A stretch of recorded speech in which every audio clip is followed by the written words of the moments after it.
Pour bien comprendre l'histoire d'un pays, il est souvent utile de connaître sa géographie. En ce qui concerne la Réunion, non seulement c'est utile, mais c'est indispensable. En effet, la géographie propre de la Réunion, c'est-à-dire son relief, ses côtes, et ce qu'on pourrait appeler sa distance au monde, ont joué un rôle essentiel dans le destin de l'île. Il faut donc commencer par cela, tracer le décor. Rappelons-nous d'abord la carte de l'océan Indien. Cet océan est fermé au nord par l'Afrique et l'Asie, et il restera fermé jusqu'à l'ouverture du canal de Suez au XIXe siècle. La première conséquence de cette fermeture est que pour entrer dans l'océan Indien, les Européens, qui seront les grands conquérants du monde, devront contourner la pointe de l'Afrique. Résultat, jusqu'à Suez et la marine à vapeur, il faudra 3 fois plus de temps pour aller de la France à la Réunion que pour aller de la France aux Antilles. Évidemment, cette différence de distance ne pourra qu'engendrer des différences de traitement entre les colonies d'Amérique et celles de l'océan Indien. Une autre caractéristique de l'océan Indien est qu'il est une mer assez vide. Il y a vraiment très peu d'îles dans cet immense espace. Certaines de ces îles, comme les Seychelles, les Comores, les Maldives, sont regroupées en archipels. En revanche, on ne peut pas parler d'archipel à propos des Mascareignes. En effet, il y a 250 km entre la Réunion et Maurice, 650 km entre Maurice et Rodrigue, ce qui veut dire qu'aucune de ces îles ne voit sa voisine. Comme en outre, ce groupe se trouve à 800 km à l'est de Madagascar et 800 km contre le vent, on comprend immédiatement pourquoi les Mascareignes sont restées si longtemps des îles désertes, alors que les Caraïbes ont été peuplées il y a des milliers d'années. Tout simplement parce que les Caraïbes forment un arc insulaire presque continu au large des 2 continents américains, alors que les Mascareignes sont 3 cailloux semés loin en mer. L'éloignement, donc, va considérablement influencer le destin particulier des Mascareignes. Mais la géographie des îles va faire qu'à l'intérieur de ce destin commun, chacune va suivre son propre chemin. La Réunion, en effet, est d'origine volcanique comme Maurice, mais elle est un volcan jeune, alors que Maurice a eu le temps de s'user en quelques millions d'années de pluie tropicale. Et cela change tout. Le volcan jeune, la Réunion, a conservé un relief impressionnant, avec de hauts sommets, des cirques montagneux fermés par des falaises vertigineuses, avec une côte rude et rectiligne, alors que l'île volcan plus âgée, Maurice, a vu fondre ses montagnes, a vu son territoire se transformer pour l'essentiel en une vaste plaine ondulée, a vu sa côte se creuser de baies, se prolonger de promontoires, s'entourer d'une barrière de corail protectrice. Cette différence de paysage continue à influencer les destins des 2 îles puisque Maurice possède plus de plages et de territoires agricoles, puisque la Réunion possède plus de montagnes et de sanctuaires naturels. Mais imaginez le poids de cette différence au temps de la marine à voile. Une île dotée de ports naturels et d'un territoire facile à mettre en valeur et, à côté, une île montagne au littoral sauvage planté dans la mer. À votre avis, laquelle va s'enrichir? Mais on le verra, il n'y a pas que des inconvénients à être la Cendrillon, même dans une famille d'îles. Le pays le moins désiré est aussi souvent le plus préservé. Bien sûr, il est stérile, pour ne pas dire stupide, de comparer les pays, mais la Réunion, tout bien observée, n'a pas à avoir honte de son destin.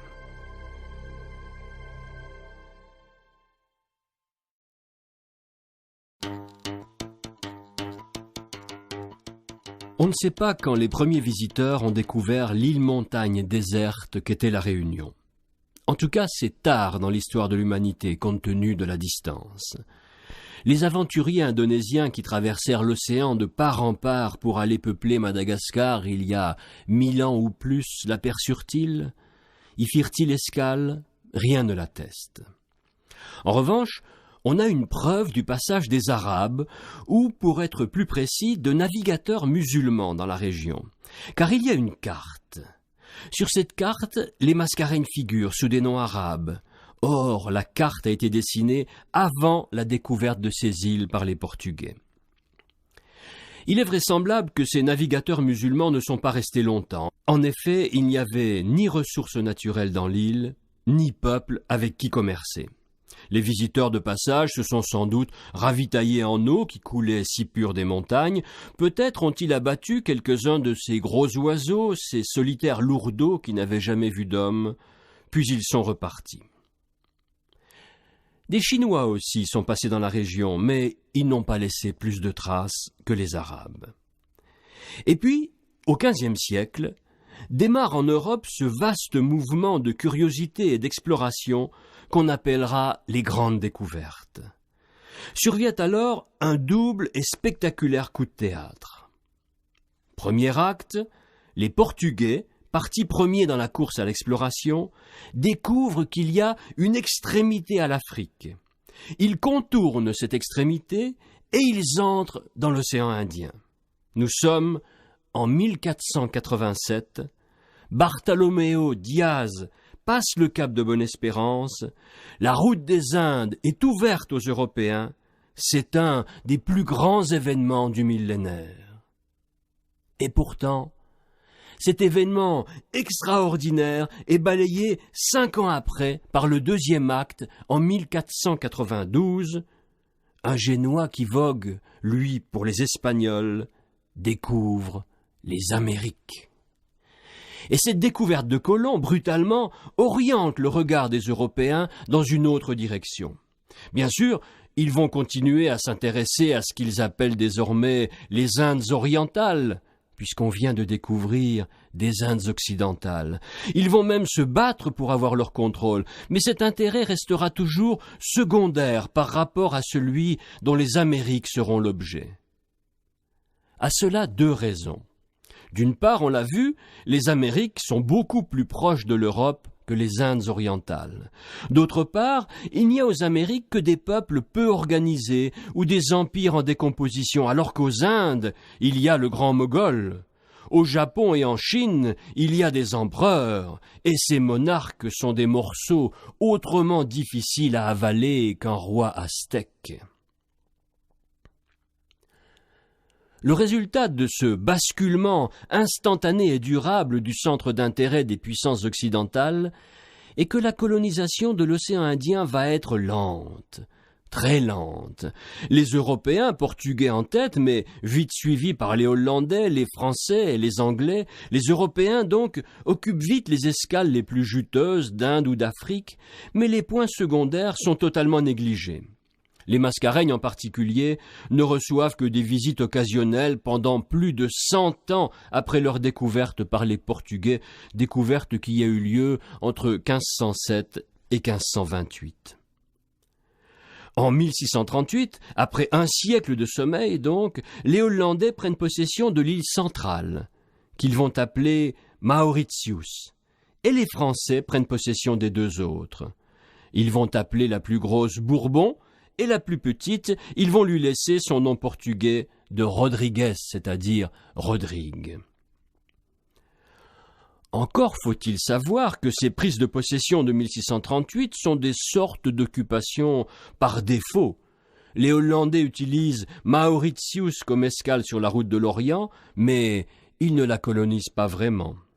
Quant aux Français, ils s'excitent beaucoup sur Madagascar et n'installent personne dans l'île Volcan Bourbon. Les oiseaux solitaires et les tortues de terre ont donc un petit répit, sauf quand un bateau de passage fait le plein de ses saloirs, évidemment.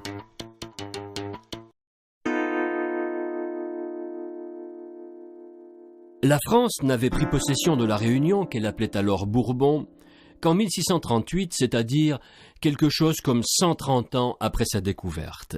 C'est dire si on s'intéressait à ce bout de caillou. Il est vrai qu'il y avait beaucoup à conquérir et peu de moyens pour le faire. La France s'était dotée sur les modèles hollandais et anglais d'une compagnie des Indes, mais il y avait trop peu de bateaux, les distances étaient trop grandes.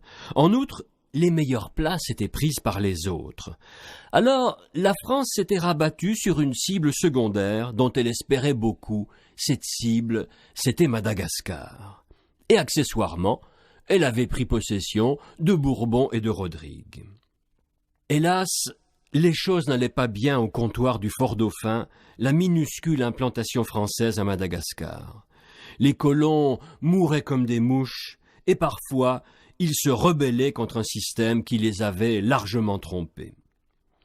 Or, que pouvait faire un gouverneur du Fort-Dauphin, chef d'une communauté de, disons, 100 à 200 personnes, quand il avait une douzaine de trublions qui lui posaient des problèmes? Les emprisonner était difficile, les tuer aurait été cruel. Alors, on les exilait sur le territoire français le plus proche, c'est-à-dire l'île Bourbon.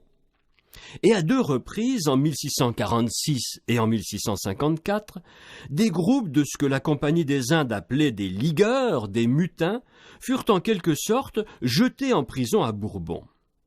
Et à 2 reprises, on fit le même constat. Alors que les colons du Fort-Dauphin dépérissaient à vue d'œil de fièvre et de désespoir, ceux qui avaient passé 2 ou 3 ans à Bourbon affichaient une insolente santé. Il est vrai qu'il n'y avait ni fièvre, ni paludisme, ni insectes dangereux, ni crocodiles à Bourbon. Ce petit pays qu'on avait si longtemps négligé, avait-il donc des qualités? Ce raisonnement, un particulier le fit avant la Compagnie des Indes. Il s'agit d'un colon du Fort-Dauphin qui se nommait Louis Payen. Ce païen avait un compagnon dont le nom s'est hélas perdu, qui s'appelait peut-être Pierre Pau. Et Payen demanda en 1663 l'autorisation d'être déposé à Bourbon avec son ami. Payen essaya de penser à tout. Il emporta des graines, des outils, du bétail. Il se fit également accompagner de serviteurs malgaches, et parmi ces serviteurs, des femmes. Ces femmes seront les premières que la Réunion ait jamais connues. Elles arriveront avec leurs compagnons en novembre 1663 dans la région de Saint-Paul. Mais elles sont trop peu nombreuses. Elles ne sont que 3. C'est trop peu ou c'est trop parce que avec elles, il y a 9 hommes, 2 Français, 7 Malgaches. Évidemment, on devine la suite. Au bout de quelques semaines de séjour, les Malgaches se révoltent et filent avec les femmes dans les montagnes. Et c'est là, dans les hauteurs qui dominent Saint-Paul, ces montagnes qui à l'époque étaient couvertes par une épaisse forêt, c'est là que vont naître les premiers enfants de la Réunion. Nés de mère malgache. Quant au père, c'est un mystère. Avait-il été conçu, ces petits, durant les semaines passées avec Payen et son compagnon sur la côte, ou durant les mois de rébellion dans les montagnes? Peut-être un peu des deux. Ils sont restés en tout cas, ces enfants. En effet, quand 2 ans plus tard, les premiers colons officiels vont arriver, Payen s'en ira, lui, écœuré par l'ingratitude de ses serviteurs. Mais les Malgaches vont rester. Les Bourbonnais les plus anciennement installés dans l'île sont donc des Malgaches rebelles.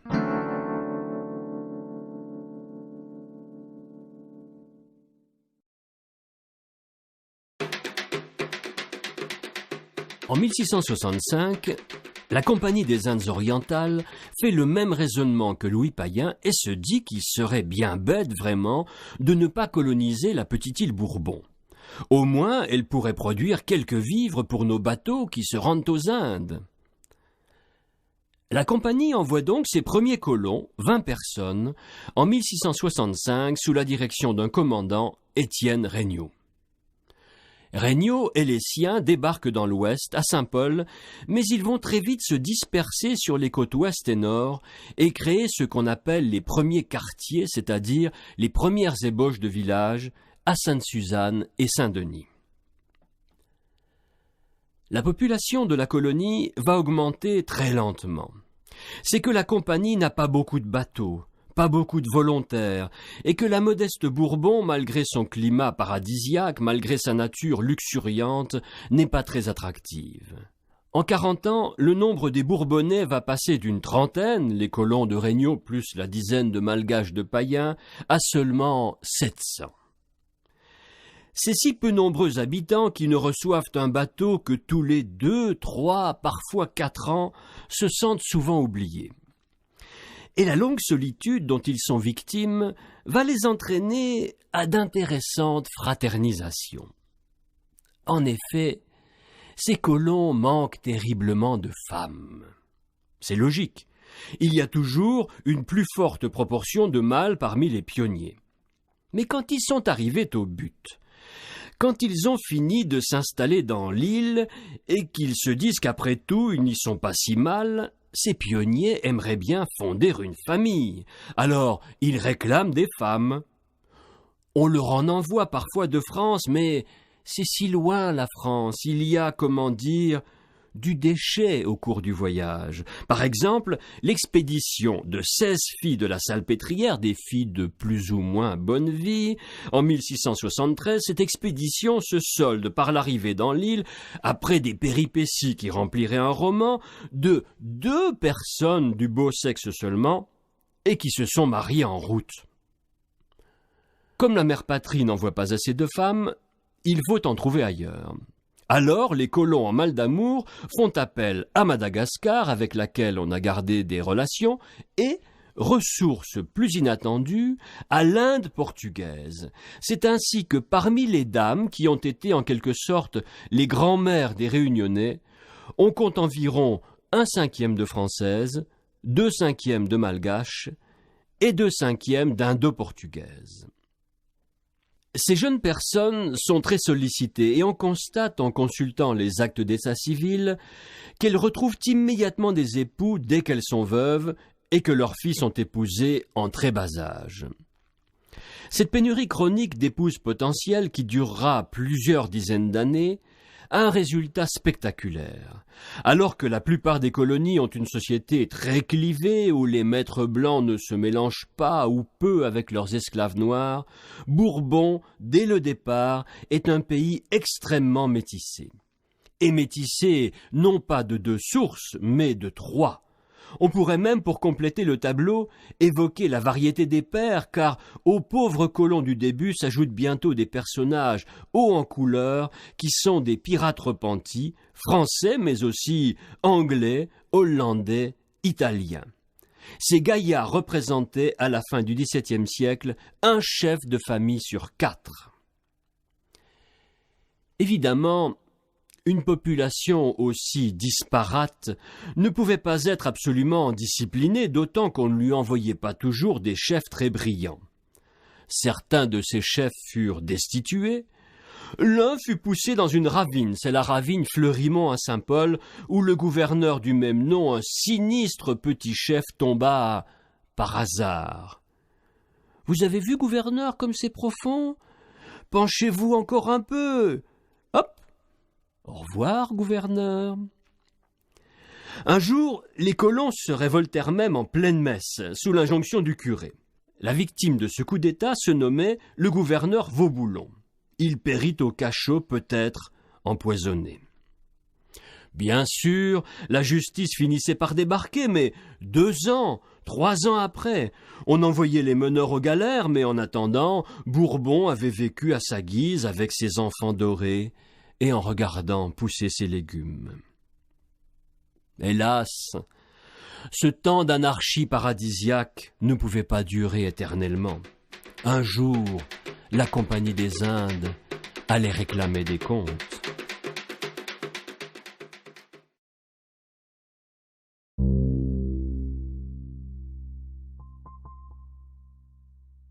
La joyeuse anarchie des débuts de la colonisation aura duré plus de 40 ans.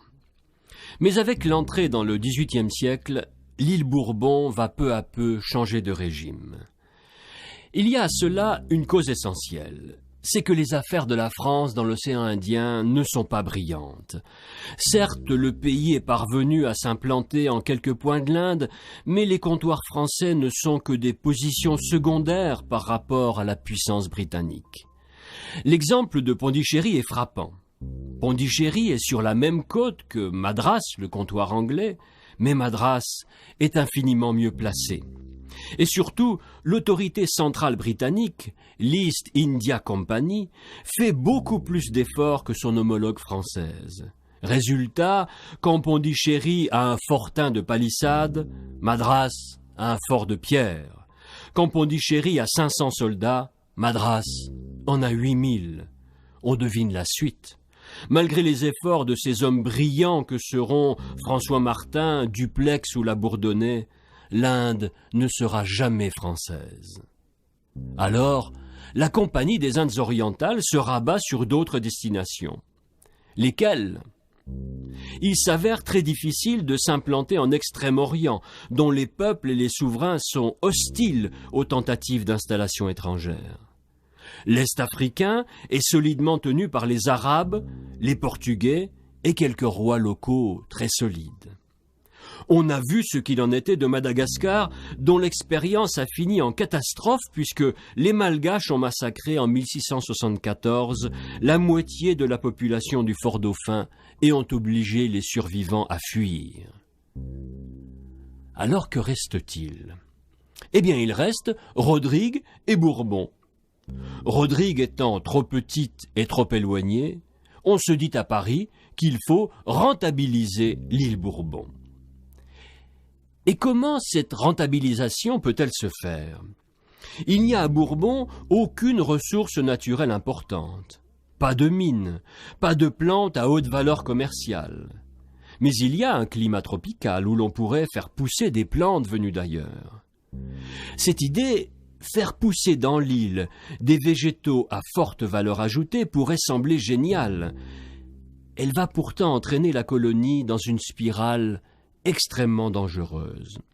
En effet, le corollaire de la culture intensive dans une colonie tropicale au XVIIIe siècle, ce corollaire est l'esclavage.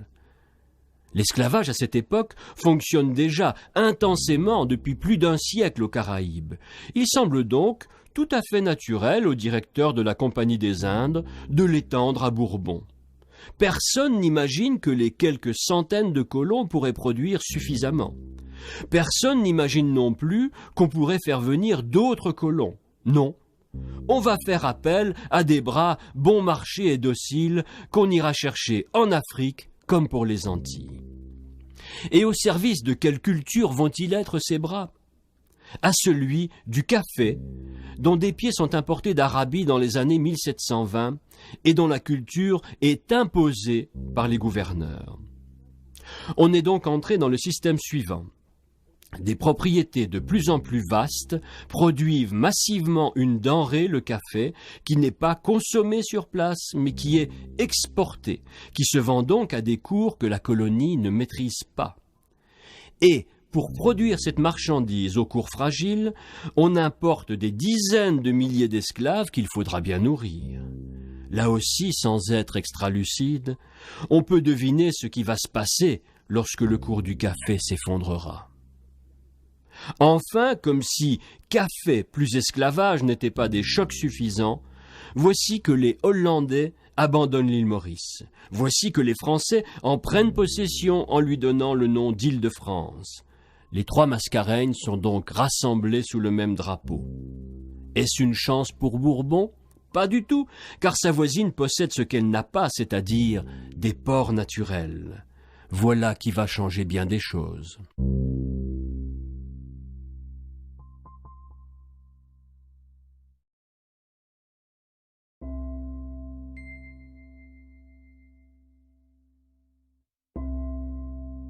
Avec la prise de possession de l'Île-de-France, les Mascareignes s'installent pour 90 ans dans un système aux règles bien établies. D'abord, les rôles sont vite distribués. Maintenant qu'elle a une voisine ouverte sur la mer, la vieille colonie Bourbon perd sa prééminence. Le gouverneur général n'est plus à Saint-Denis, mais au Port-Louis de l'Île-de-France. Bourbon n'a plus qu'un rôle subalterne.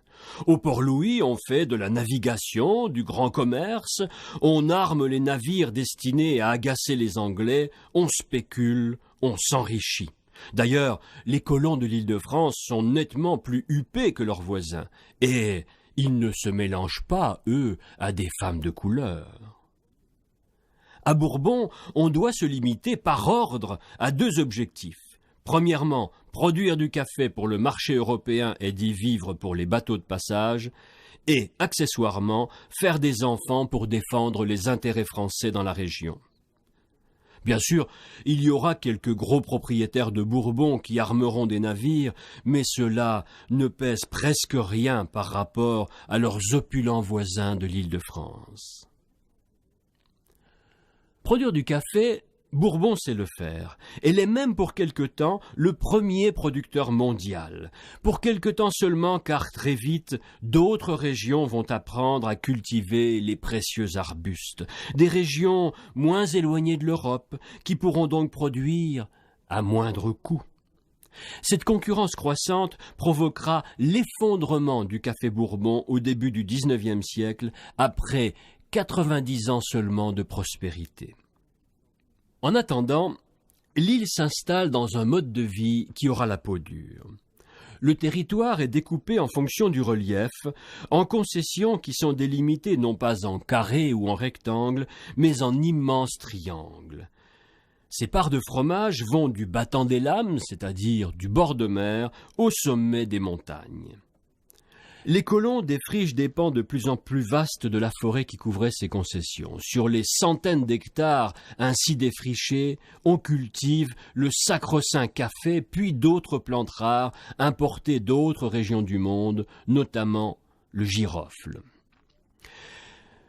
Ce système des parts de fromage, combiné à la faiblesse de la surface cultivable, va provoquer un phénomène spécifique à la Réunion. À chaque génération, la part est découpée entre les héritiers, du bas en haut, équitablement. Et à force de découpage, on finit par avoir des lanières très étroites, si étroites parfois qu'elles deviennent inexploitables. Que se passe-t-il alors ? La même chose que dans toute situation de forte concurrence. Il y a les forts, ou les malins, ou les machiavéliques, qui tirent leur épingle du jeu, qui mangent les lanières des voisins. Et il y a ceux qui perdent leurs terres. Ces derniers vont devenir, à mesure que le temps passe, de plus en plus nombreux. Or, ils ne peuvent pas travailler de leurs mains, puisque le travail de la terre est, à cause du système colonial, considéré comme un travail d'esclave. Ils sont donc voués à stagner dans la misère. Ces blancs ruinés, ces pauvres blancs ou petits blancs seront beaucoup plus nombreux à La Réunion que dans n'importe quelle colonie. Leur extrême pauvreté va encourager un phénomène qui lui aussi est caractéristique de la colonie Bourbon. Ces pauvres blancs vont perpétuer la tradition de leurs ancêtres, premiers colons modestes, c'est-à-dire ils vont continuer à se métisser. On a donc une société qui passe très vite de l'espèce de fraternité du début à une classification en 3 strates. Au sommet, les colons, blancs ou presque blancs, puisque certaines grand-mères malgaches et indiennes sont passées par là. Certains sont très riches, d'autres sont seulement aisés. Ils habitent de vastes maisons de bois au milieu de leur domaine. Plus bas, les pauvres blancs qui déjà s'installent dans des espaces de non-droit, au-delà de ce fameux sommet des montagnes défini sur les actes de concession. Ils vivent chichement, de chasse, de cueillette et de petites cultures, et logent dans des cabanes. Et, tout en bas, la masse croissante des esclaves, qui n'ont même pas une petite cabane ou un lopin de terre. Les esclaves, en effet, ne peuvent rien posséder. Ce sont eux qui sont possédés.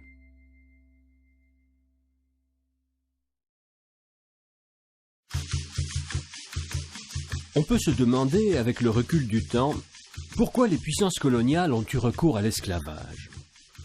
Les motivations économiques apparaissent un calcul à très court terme, et il a été démontré qu'une population de travailleurs esclaves générait moins de bénéfices qu'une population d'ouvriers agricoles rémunérés. Mais ces ouvriers agricoles, il aurait fallu les recruter en Europe. C'était loin. Et surtout, ils auraient été moins dociles que ces peuples de couleur que les colons considéraient comme inférieurs. Retenons cette question du mépris et de la docilité. Elle expliquera qu'à l'abolition de l'esclavage, les colons unanimes feront appel à des engagés agricoles taillables et corvéables, plutôt, une fois de plus, qu'à des ouvriers agricoles venus d'Europe. L'esclavage est une vieille histoire qui remonte à l'Antiquité et, pour sa forme moderne, au tout début de la colonisation des Caraïbes. Les Espagnols avaient donné l'exemple. La religion les encourageait en affirmant que ces païens-là étaient des êtres méprisables et qu'on leur rendait service en les arrachant à leur superstition et à la crasse de leur continent. Les Anglais, les Français avaient suivi, et l'esclavage avait fini par arriver aux Mascareignes, un siècle après qu'il soit devenu une véritable industrie aux Antilles. Mais il y a une différence notable entre les Mascareignes et les Antilles. Les Mascareignes sont dans l'océan Indien. On ne pouvait donc pas faire appel aux mêmes sources que le tristement célèbre commerce triangulaire. En effet, si un bateau embarquait des esclaves à Gorée ou à Ouida au Sénégal, ces esclaves n'arrivaient aux Mascareignes que 3 ou 4 mois après, soit le triple du temps qu'il fallait pour rejoindre les Antilles.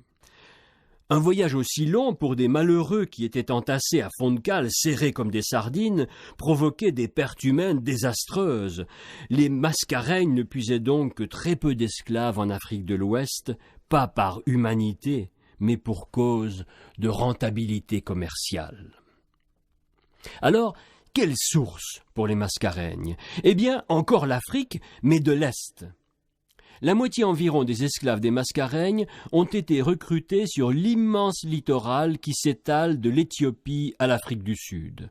Les points les plus forts de ce recrutement étaient au milieu de cette côte, entre Mozambique, Zanzibar, Pemba, Quiloa. Mais les esclaves ne provenaient pas de ces régions côtières, ils étaient capturés loin à l'intérieur du continent, jusque dans les régions des Grands Lacs. L'autre source majeure d'esclaves était Madagascar. En effet, les relations étaient restées étroites avec la Grande Île et les chefs de guerre malgaches eux-mêmes livraient leurs compatriotes capturés dans les tribus ennemies. Près de la moitié des esclaves des Mascareignes provenaient de Madagascar. Il y eut aussi des esclaves indiens, capturés essentiellement dans le sud de la péninsule. Ils représentent environ 5% du total. Signalons encore pour l'anecdote quelques esclaves asiatiques qui étaient qualifiés de malais mais qui étaient peut-être indonésiens, thaïlandais ou laotiens. Ce tour d'horizon montre encore une différence avec les colonies d'Amérique. On a vu qu'il y avait à Bourbon une proportion de pauvres blancs inconnue ailleurs. Eh bien, la population esclave est aussi atypique. Elle n'est pas composée massivement d'Africains de l'Ouest comme aux Caraïbes, mais d'un arc-en-ciel de peuples venus de nombreuses régions d'Afrique de l'Est, de Madagascar, d'Inde et accessoirement d'Afrique de l'Ouest et d'Orient. Une formidable variété humaine qui va s'avérer très vite riche d'avenir, car ces gens arrivés des 4 coins du monde ne vont pas rester enfermés dans des ghettos. Ils vont se mêler, ils vont faire des enfants.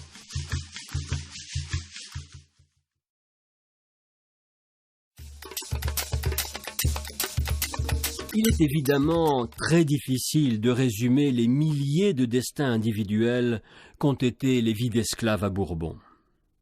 Quand on se penche sur les documents d'archives, on découvre le meilleur et le pire. Il y a des maîtres qui affranchissent leurs esclaves les plus fidèles, et d'autres qui les brûlent au fer rouge.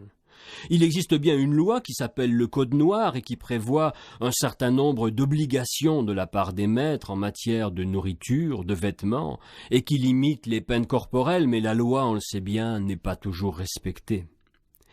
Il y a aussi un raisonnement économique qui consiste à se dire qu'un esclave qui a coûté très cher, l'équivalent de 2 à 4 chevaux, est une marchandise précieuse qu'on ne doit pas détruire, mais ce raisonnement économique n'empêche pas les dérives de la folie humaine. Alors, pour ébaucher un portrait de l'esclavage à Bourbon, on peut s'appuyer sur des comparaisons chiffrées. Elles donnent une idée de la pression sociale. Ces statistiques montrent qu'il y a 12 esclaves pour un libre dans la plus grande colonie française des Caraïbes, Saint-Domingue, l'actuel Haïti. Mais il n'y en a que 3 par libre à Bourbon. Cela veut dire que les très grosses propriétés, celles qui dépassent le millier d'esclaves, n'existent pratiquement pas. Que les grosses propriétés de 100 esclaves et plus ne sont que quelques dizaines. En fait, plus de la moitié des esclaves de Bourbon sont possédés par de petits propriétaires qui n'ont que de 1 à 5 esclaves. Évidemment, la relation maître-esclave ne peut pas être la même selon qu'on a affaire à un grand domaine de plusieurs centaines de travailleurs, avec ses intermédiaires souvent brutaux que sont les commandeurs, ou une minuscule propriété dont l'effectif se compte sur les doigts d'une main. Cela ne veut pas dire, bien sûr, que tous les petits maîtres sont des anges, mais les recensements et les témoignages outrés des personnes bien pensantes de l'époque montrent que beaucoup de ces petits maîtres étaient proches de leurs esclaves, proches parfois jusqu'à leur faire des enfants. De là à tracer un portrait paradisiaque de la Bourbon au XVIIIe siècle, il y a loin. Il est oublié en effet l'heureux temps des grands-mères malgaches et indiennes. La société coloniale, ici comme ailleurs, est désormais stratifiée selon la couleur de l'épiderme. L'esclave reste un inférieur même chez le plus humain des maîtres.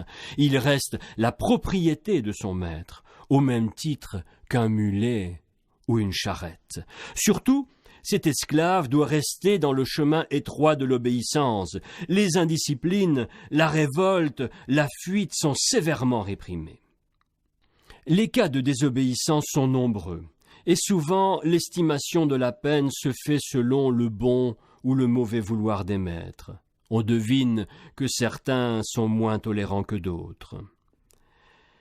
Les cas de révolte sont rares dans l'histoire de Bourbon, peut-être parce que la pression exercée sur les esclaves ne justifie pas ces sursauts de violence, et surtout parce qu'il y a l'exutoire des montagnes. En effet, les hauteurs, la forêt, ne sont jamais très loin des propriétés de la côte. Alors, quand un esclave est malheureux, il ne prend généralement pas le risque de se dresser contre son maître, il se sauve. Aucune comptabilité n'a pu être dressée de ces fugitifs, de ces marrons qui allaient chercher leur liberté dans les montagnes de la Réunion. Simplement, on pense qu'en un siècle et demi, ils ont dû être plusieurs milliers sans doute, parfois organisés en village, le plus souvent obligés de fuir les chasseurs, car on leur donnait la chasse. Des colons les poursuivaient, les capturaient, les tuaient s'ils ne pouvaient pas les prendre vivants. Et les récidivistes, ou ceux qui avaient osé lever la main sur un blanc, cela était puni d'effroyables manières, parce que, bien sûr, la justice de l'époque voulait donner des exemples frappants. Alors, on les mutilait, on brûlait, on écartelait, on pendait ces hommes. Parfois, on les attachait à la bouche d'un canon et l'on allumait la mèche. Le voilà, le portrait de 150 ans d'esclavage à Bourbon, avec ses ombres et ses éclaircies, avec ses affranchis et ses martyrs, et avec surtout, par-dessus tout, cette terrible conviction de l'époque qui, hélas, a traversé le temps et continue à empoisonner certains esprits aujourd'hui, la conviction qu'il y a deux humanités, l'une supérieure et l'autre inférieure.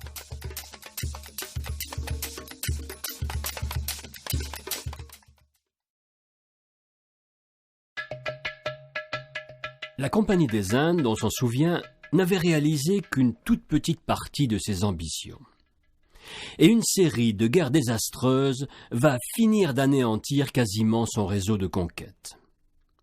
À la belle époque de la Bourdonnais et de Dupleix, dans les années 1730-1740, on pouvait encore espérer qu'un semblant d'équilibre s'opérerait sur le subcontinent indien entre Anglais et Français, les deux grandes puissances coloniales du moment.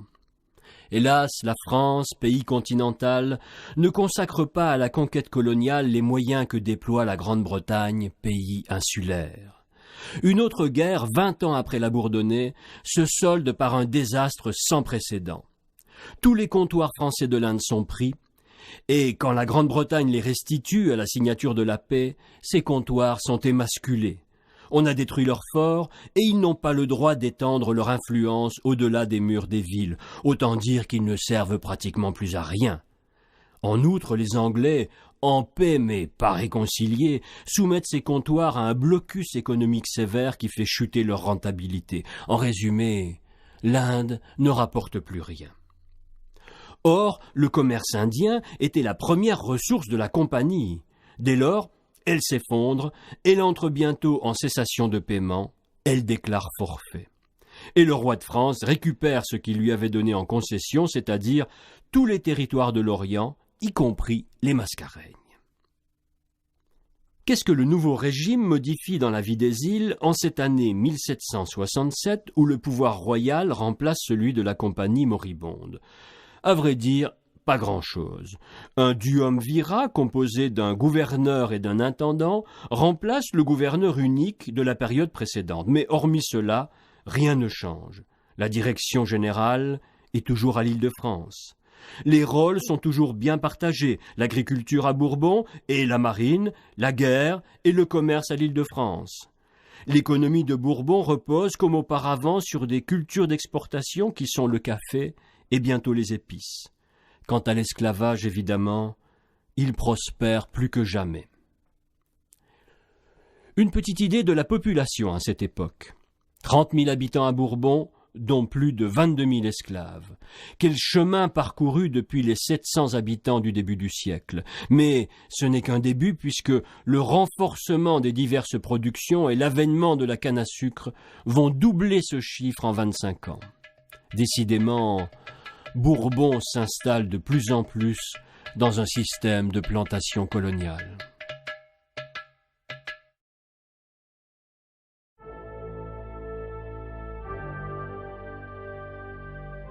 La période royale, qui succède à celle de la Compagnie des Indes, ne dure pas longtemps. En effet, elle commence en 1767 et en 1789, tout le monde sait ce qui se passe. La Révolution française va être vécue de manière assez folklorique à Bourbon. 2 raisons à cela. L'extrême distance avec la France qui fait que les nouvelles voyagent lentement et ce qu'on pourrait appeler déjà les spécificités locales.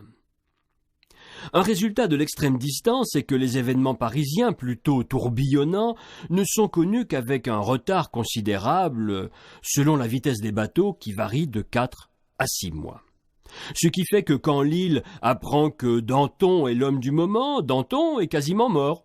Idem pour Robespierre. On comprend donc que les colons marquent une certaine distance vis-à-vis de péripéties auxquelles d'ailleurs ils ne comprennent parfois rien, car comment s'y retrouver dans tous ces clubs, ces feuillants et ces girondins qui s'entredéchirent quand ils ne s'entredécoupent pas, si on n'est pas sur place en train de suivre l'actualité au jour le jour? La colonie observe donc les événements à distance et essaie vaguement de se concerter avec l'Île-de-France qui est aussi déboussolée. Le trouble est d'autant plus grand que les gouverneurs ne changent pas vite et que c'est souvent un homme de l'ancien régime qui est en place. En fait, l'agitation révolutionnaire se résume, vue de l'océan Indien, à quelques idées fortes. D'abord, le pouvoir royal est ébranlé. Et avec lui l'image du Père Tout-Puissant qui était, à l'échelle de la France, ce qu'était le maître en ces domaines. Voilà donc qui ne plaît pas aux colons, surtout quand le roi en plus perd la vie.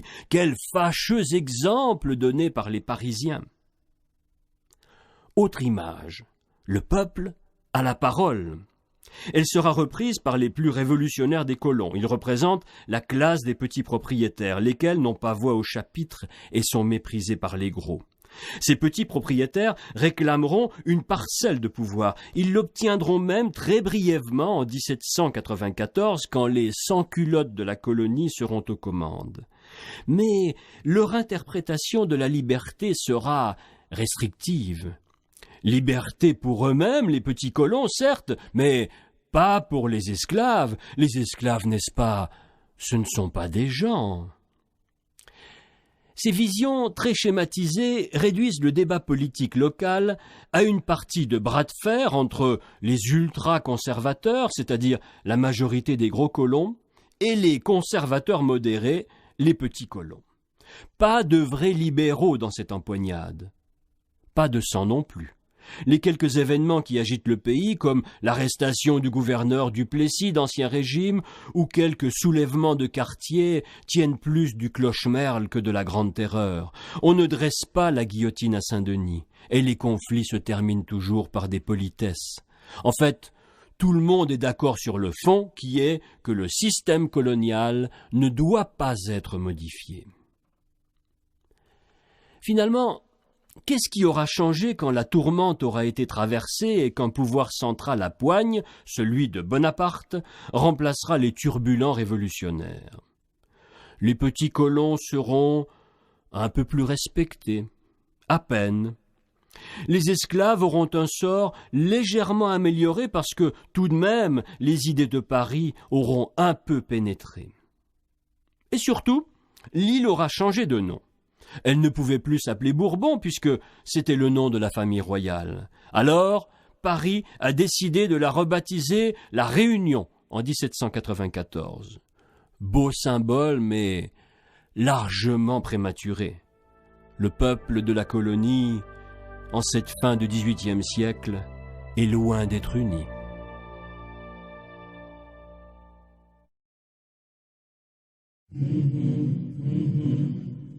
La Révolution, donc, n'a été vécue que de façon atténuée et quelque peu folklorique au Mascareigne.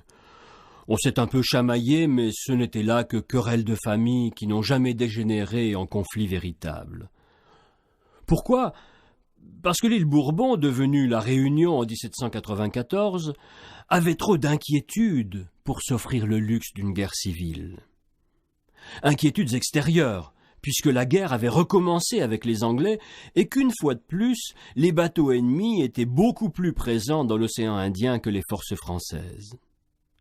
Inquiétudes intérieures parfaitement justifiées puisque les 3/4 de la population sont des esclaves. L'intérêt des habitants libres, les seuls qui ont droit à la parole, est que ces esclaves restent docilement à leur place, qu'ils continuent à travailler dans le calme et la discipline.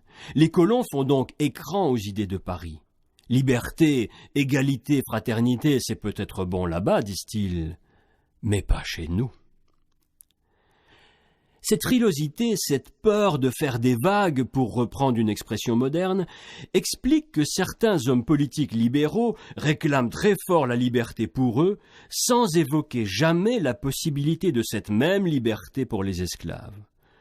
Les esclaves, disent-ils, mais ils sont remarquablement bien traités ici, mieux qu'aux Antilles, et même mieux que dans leur pays pouilleux, où ils crevaient la faim sans connaître le vrai Dieu. Beaux arguments qui permettent de maintenir la machine coloniale sur le même rail que 100 ans plus tôt, le rail de la production à tout prix. Alors, quand la Convention ose, en 1794, décréter l'abolition de l'esclavage dans les colonies françaises, c'est la levée de boucliers. La protestation des colons est d'autant plus véhémente que le coup des conventionnels a eu un écho terrible à Saint-Domingue. Les esclaves de l'île se sont soulevés, il y a eu des massacres, et Saint-Domingue bientôt sera indépendante sous le nom de Haïti. Bien sûr, il y a proportionnellement 4 fois moins d'esclaves à La Réunion qu'à Saint-Domingue, mais cela n'empêche pas les colons de trembler. Paris, après avoir tergiversé pendant 2 ans, expédie tout de même, en 1796, des émissaires aux Mascareignes chargés de faire appliquer la fameuse loi d'abolition. Mais les colons de l'Île-de-France, où arrive le bateau de ces envoyés spéciaux, les renvoient à la mer, avec l'aide du gouverneur.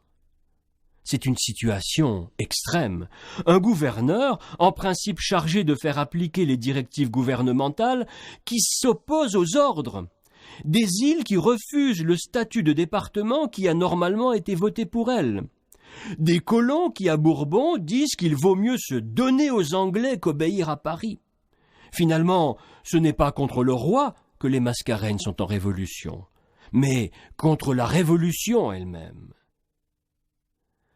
Celle-ci ne réagira pas à cet acte d'insoumission. Elle s'essouffle. Elle va laisser s'empoussiérer la loi d'abolition sans plus rien faire pour l'appliquer. Et, quand Bonaparte arrivera au pouvoir, il rétablira l'ancien système pour faire plaisir aux colonies et surtout à sa Joséphine, créole comme chacun sait. Les esclaves n'auront rien vu de cette liberté escamotée. Si, un peu. On les traitera mieux après la Révolution qu'avant. Il y aura un peu plus d'affranchissement et les chasseurs ne massacreront plus les marrons dans les montagnes. C'est un petit bénéfice peut-être, mais les fers se sont tout de même un petit peu desserrés.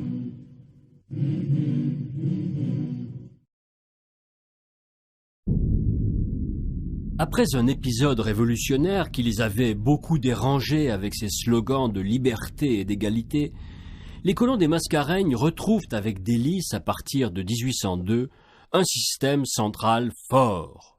Enfin, le temps du chaos est terminé. Enfin, on va oublier cette utopie de l'abolition. Enfin, les esclaves, l'esprit redevenu tranquille, vont, comme toujours, travailler et obéir. Bien sûr, ce système force a sorti d'une recrudescence de la guerre, mais la guerre en ses débuts, les Mascareignes en tirent plus de bénéfices que d'inconvénients. En effet, elles sont devenues un centre actif de la course, c'est-à-dire de la guérilla corsaire. L'Île-de-France surtout grâce à ses ports, mais ces solides gaillards que sont Surcouf, Le Même, des chiens de Kérulvé ou Ripaud de Montaudevert, tous bretons fougueux et quelque peu rapaces, ces messieurs opèrent également depuis la Réunion. Les gros propriétaires financent leurs armements car il y a souvent de juteux bénéfices à la clé quand le corsaire n'a pas été coulé, évidemment. Hélas, cette belle époque ne dure pas, et les années 1805, 1806, 1807 voient se succéder les catastrophes. D'abord, les Anglais se renforcent dans l'océan Indien. Napoléon, très occupé à avaler l'Europe, n'envoie pas de renforts ou trop peu. La menace ennemie se rapproche donc, d'autant que les Anglais ont pris le Cap aux Hollandais. Ils tiennent donc avec le Cap, Madras, Calcutta et Bombay, les plus fortes places stratégiques de l'océan Indien. Et que peuvent faire les pauvres petites Mascareignes face à un tel rassemblement de forces maritimes? Une autre catastrophe locale cette fois réside dans deux très mauvais étés qui apportent des pluies torrentielles en 1806 et en 1807, des pluies qu'on appellera les avalas. Les champs qui avaient été imprudemment défrichés pour planter du café sont lessivés jusqu'à l'os. Des régions entières se désertifient. C'est la fin brutale du café qui souffrait en outre d'une forte concurrence. Les gros propriétaires le remplacent à la volée par la canne à sucre, mais les petits ne résistent pas à la crise. Ils iront grossir les rangs déjà énormes des pauvres blancs, tandis que les riches seront encore plus riches. Dans ce contexte, la pression anglaise est de plus en plus difficile à supporter. Il est vrai que Paris n'envoie guère de renforts. 10 ans plus tôt, on l'a vu, les Mascareignes étaient un dangereux nid de corsaires qui agaçait terriblement l'ennemi britannique. Mais l'Empire a installé des gouverneurs militaires un peu raides, qui ne s'entendent pas avec les corsaires. Alors, les Surcouf et consorts s'en sont allés, laissant pour seule défense aux îles une poignée de frégates de la marine impériale, courageuses certes, mais trop peu nombreuses. Et l'Anglais s'enhardit. Il pique les postes isolés pour voir comment les îles réagissent. Il prend Rodrigue sans coup férir puisqu'il n'y a quasiment personne là-bas. Et avec Rodrigue comme base arrière, les Anglais harcèlent l'île Bonaparte. En 1809, ils osent attaquer Sainte-Rose. Ils débarquent, ils détruisent la petite batterie. Les miliciens de Saint-Benoît repoussent l'ennemi, mais on sent bien que ce n'est que provisoire, que la grande bataille s'annonce, et que, si Paris ne fait rien, cette bataille sera perdue. Hélas, la Réunion a beau avoir endossé le nom de Bonaparte, l'empereur ne s'intéresse guère à elle.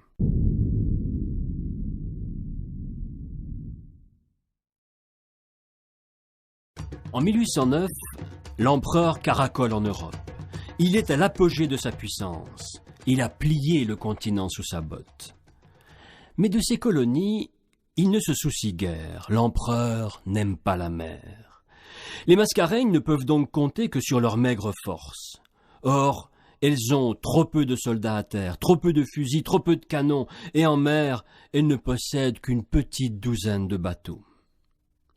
Les Anglais, avec leurs petites piqûres de mouches sur les côtes des îles, mesurent vite cette faiblesse. Ils se rendent compte aussi que l'île Bonaparte est moins défendue que sa voisine. C'est donc vers elle qu'ils concentrent leurs efforts.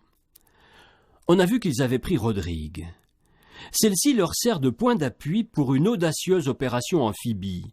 En septembre 1809, l'ennemi débarque quelques centaines d'hommes à l'embouchure de la rivière des Galets, tandis que sa flotte bloque la baie de Saint-Paul. Et voici la capitale de l'Ouest prise en quelques heures. Voici les soldats français repoussés à l'arrière de la ville. Voici le général-gouverneur des Brûlis, impuissant. Faut-il contre-attaquer? Faut-il laisser faire? Le pauvre homme est ballotté entre les avis de ses soldats qui voudraient bien sauver l'honneur et ceux des gros colons qui pencheraient plutôt du côté des Anglais parce que les Anglais leur ont promis qu'avec eux, on mettrait aux oubliettes toutes ces histoires d'abolition de l'esclavage. Il est tellement tiraillé, le pauvre des Brûlis, qu'il s'en suicidera. Ce qui ne fera ni chaud ni froid aux Anglais, lesquels s'en vont tout seuls, tranquillement, après avoir occupé Saint-Paul pendant 3 semaines. Mais ils ne s'en vont que pour mieux revenir. En juillet 1810, en effet, les revoici, devant Saint-Denis cette fois. Et ils ont beaucoup plus de bateaux, beaucoup plus d'hommes. Ils débarquent ces hommes en tenaille. Une escouade à la mare, côté nord, plusieurs autres à la grande chaloupe, côté sud. Et la flotte, comme d'habitude, assure le blocus côté mer. Les défenseurs de Saint-Denis ont beau se battre courageusement, ils ont beau coucher quelques dizaines d'habits rouges sur le plateau de la Redoute. Le déséquilibre des forces est trop important et l'île Bonaparte, après 24 heures de combat, doit se rendre. La voici, anglaise, le 8 juillet 1810. Elle retrouve son nom de Bourbon, exit Bonaparte, qui n'a pas levé le petit doigt pour sa lointaine colonie. Et l'Île-de-France? L'Île-de-France tient un peu plus longtemps, à peine plus longtemps.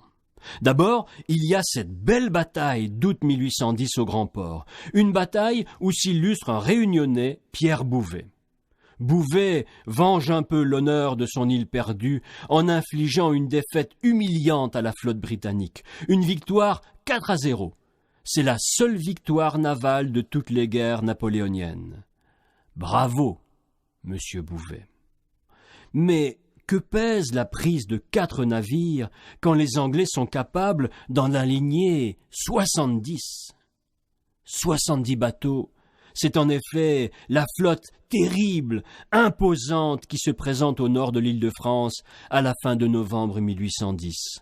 10 000 hommes sont débarqués. Ils marchent sur le port Louis. L'Île-de-France ne peut pas tenir et elle capitule au bout de 3 jours, le 3 décembre 1810. Le vainqueur lui restitue immédiatement son vieux nom hollandais de Mauritius, qu'on prononce Mauritius à la britannique.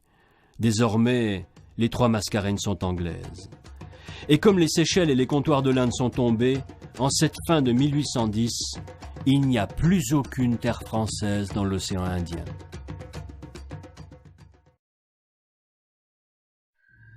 En décembre 1810, les Anglais sont donc maîtres des Mascareignes. Ils sont d'ailleurs maîtres de toutes les possessions françaises de l'océan Indien puisqu'ils ont également pris les comptoirs de l'Inde et les Seychelles. Ils savent cependant que la guerre ne durera pas toujours et que la paix revenue, ils devront rendre au roi de France une partie de ce qu'ils ont chippé.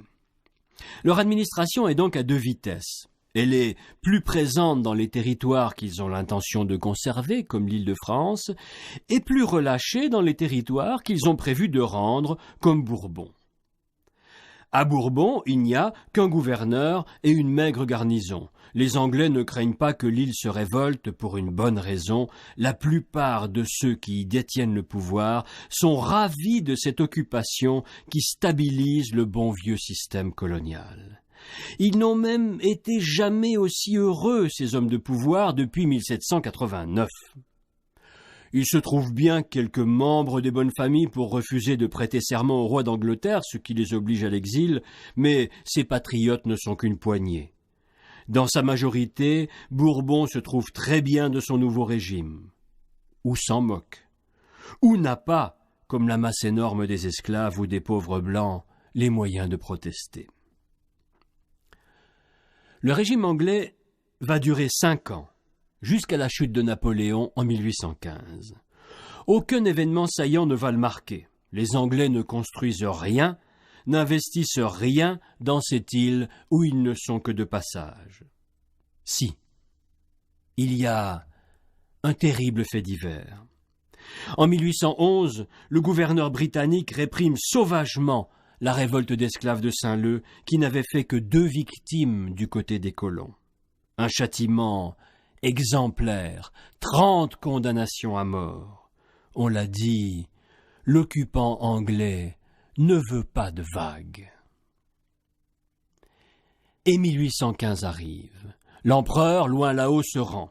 Il est exilé à l'île d'Elbe. Un roi revient sur le trône de France.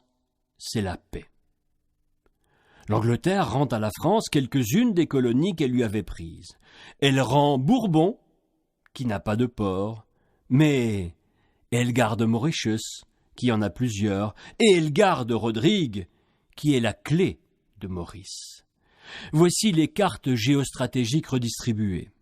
La France ne possède plus que 5 comptoirs croupions en Inde. Elle a perdu les Seychelles, Rodrigue et l'Île-de-France. La France n'est plus qu'une puissance coloniale secondaire dans l'océan Indien. En fait, la plus importante terre française dans la région est Bourbon. Bourbon, l'orpheline qui a perdu sa sœur Maurice, mais on a vu que cette sœur lui faisait de l'ombre, alors finalement, il y a des gens qui se réjouissent de cette séparation dans la dernière des mascareignes françaises.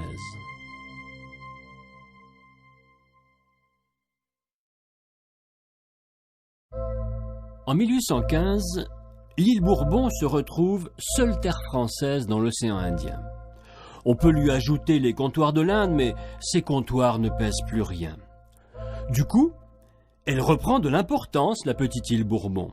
Elle en reprend d'autant plus que la France, dans l'Atlantique, a perdu Saint-Domingue, sa plus grande et sa plus puissante colonie, la plus peuplée d'esclaves aussi, et la plus grande productrice de sucre.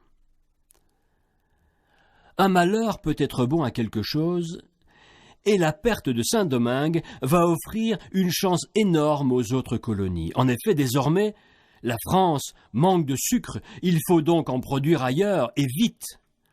Le contexte politique se prête remarquablement bien à la reprise de l'économie de plantation.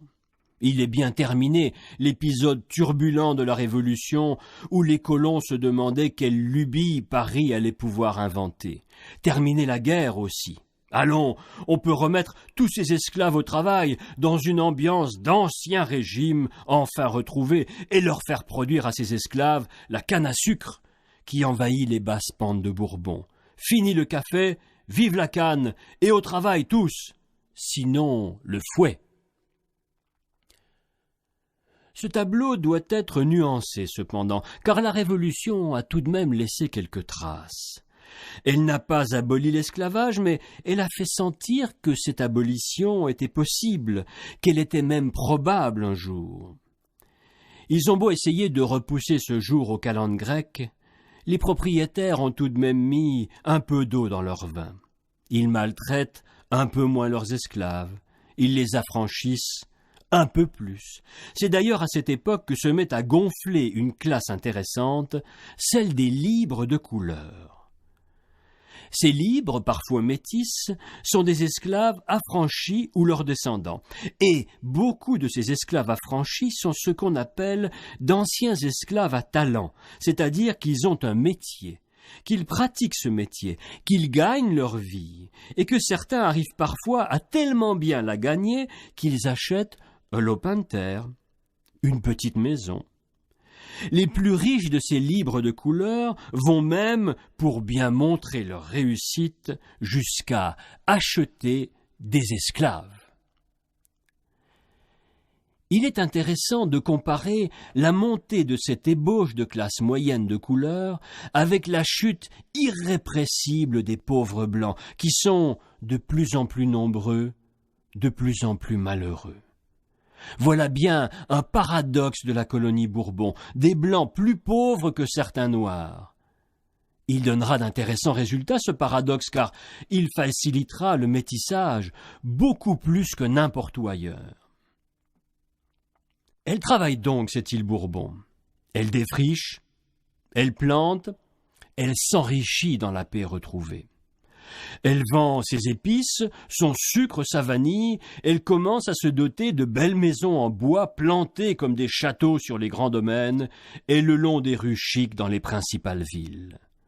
Elle rêve, l'île Bourbon, que cela durera toujours. Enfin, rêvent ceux qui peuvent rêver, car les esclaves, eux, ne peuvent que courber l'échine et attendre. Attendre quoi? Ils ne peuvent pas imaginer que quelque chose va changer un jour, un sourire du maître, un meilleur traitement et peut-être l'affranchissement au bout d'une vie de labeur. Voilà ce à quoi peut rêver un esclave. Mais la liberté pour tout le monde, la liberté comme l'avaient promis les révolutionnaires, allons, c'est un délire, c'est une utopie.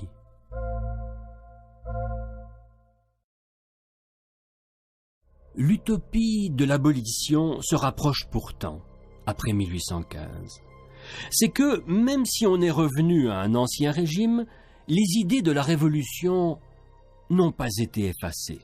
Bien sûr, aux colonies, les planteurs s'efforcent d'oublier cet agaçant épisode, mais en Europe, il y a des libéraux, il y a des abolitionnistes qui s'agitent, qui écrivent, qui discourent. Et les nouveaux rois que s'est donné la France n'ont plus la poigne des anciens. Alors commence un bras de fer entre les libéraux et les conservateurs qui durera 33 ans. L'argument des libéraux tient en peu de mots. Ils disent que les esclaves sont des humains à part entière et qu'il est inadmissible de les maintenir dans la servitude. En face, le groupe conservateur additionne les arguments. Mais non, les esclaves ne sont pas maltraités dans nos domaines, et puis, que deviendraient-ils si on les lâchait dans la rue? Et enfin, qui nous rembourserait, car tout de même, ces esclaves ont été achetés avec la bénédiction de la Compagnie des Indes, puis des rois de France. De temps en temps, les libéraux avancent d'un pas. Par exemple, en 1817, ils parviennent à faire interdire la traite. Victoire, on ne va plus importer de nouveaux esclaves aux colonies. Faux. Faux, car s'organise une traite clandestine, une sale traite de contrebandiers, avec des navires minuscules et rapides dans lesquels on entasse les esclaves plus que jamais, avec des débarquements clandestins de nuit où les malheureux enchaînés se noient par dizaines, avec des capitaines qui se débarrassent des pièces à conviction qui sont, rappelons-le, des hommes et des femmes, qui s'en débarrassent en les jetant à la mer. Il faudra une nouvelle révolution en 1830 pour que la traite soit considérée comme un crime et qu'elle soit réellement et fermement réprimée. Dès lors, enfin, il n'y aura véritablement plus d'importation d'esclaves aux colonies. Mais la révolution de 1830, justement, montre l'étendue du fossé qui sépare les colonies de leur métropole. À Paris, les libéraux réclament la liberté pour tous. À Bourbon, les libéraux, rassemblés dans un club qui se nomme les Francs créoles, réclament la liberté, mais seulement pour les petits créoles qui jusqu'à présent n'avaient pas droit à la parole. Ces libéraux coloniaux refusent l'abolition de l'esclavage. Ils disent qu'elle apporterait le chaos. Bref, le mot de liberté n'a pas du tout le même sens selon qu'il est prononcé à Paris ou à Saint-Denis. Et les rois qui se souviennent de la perte de Saint-Domingue ne bougent pas, ou très peu. Ils ne veulent pas déstabiliser les colonies. La France a tellement besoin de son sucre de canne, n'est-ce pas? Ils se contentent juste, les rois de France, de faire assouplir la loi. Désormais, les esclaves ne peuvent plus être punis comme avant. Il est plus facile de les affranchir. On décrète qu'il faut leur donner une instruction. Mais les colons sur place se moquent bien des décrets. Instruire des esclaves, pensez donc, ce serait leur mettre des idées d'émancipation dans la tête. Ce dialogue de sourds aurait pu se prolonger encore si, en février 1848, le peuple parisien n'avait renversé le dernier roi de France, Louis-Philippe. L'éphémère république qui va succéder à Louis-Philippe va vite voter l'abolition, sans demander leur avis aux colonies qui vont recevoir la nouvelle, l'une après l'autre, comme un coup de tonnerre.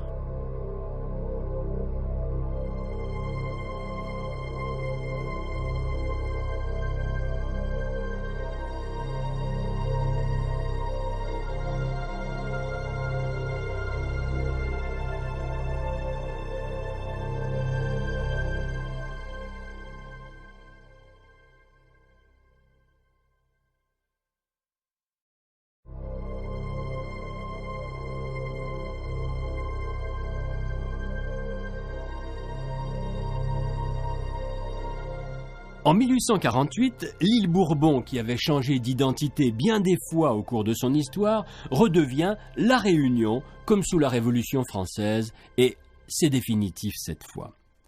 Mais le changement de nom n'est évidemment pas l'événement majeur de cette année 1848.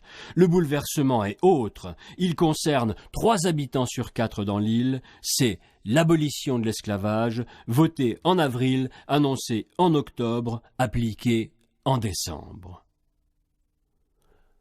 Pourquoi ce décalage ? D'abord parce que la Réunion est la colonie la plus éloignée de la France. Il faut du temps pour que les nouvelles y arrivent par bateau en contournant l'Afrique. En outre, la France ne veut pas de chaos dans ces territoires lointains. Elle veut la liberté des esclaves, certes, mais une liberté qui fasse le moins de vagues possible. Personne ne veut renouveler la désastreuse expérience de Saint-Domingue. L'abolition à La Réunion ne va pas faire de vagues. Elle va même se dérouler dans un calme si absolu que le 20 décembre 1848 sera presque un jour ordinaire. Le mérite en revient au nouveau gouverneur, Sarda Garriga, qui débarque à Saint-Denis le 13 octobre 1848. En quelques semaines, il va complètement retourner l'opinion publique de l'île. À son arrivée, en effet, il a trouvé une population inquiète. Les esclaves ne savent pas trop si cette promesse de liberté ne va pas passer aux oubliettes comme les précédentes. Ils murmurent, ils s'agitent. Or, il représente environ 62 000 personnes sur une population qui en totalise moins de 100 000. 2 Réunionnais sur 3 sont des esclaves en 1848. Cela représente une masse un peu effrayante. Imaginez qu'ils se soulèvent. En face, les colons libres et les propriétaires vivent dans l'angoisse. Les propriétaires disent à juste titre qu'ils ont acheté leurs esclaves jadis avec la bénédiction des pouvoirs publics. Si on leur retire ce patrimoine, ils seront ruinés. Cette question financière n'est pas aussi anecdotique qu'on pourrait le croire. C'est qu'en 1848, la valeur cumulée des 62 000 esclaves est aussi importante que celle de tous les domaines et toutes les terres de la Réunion.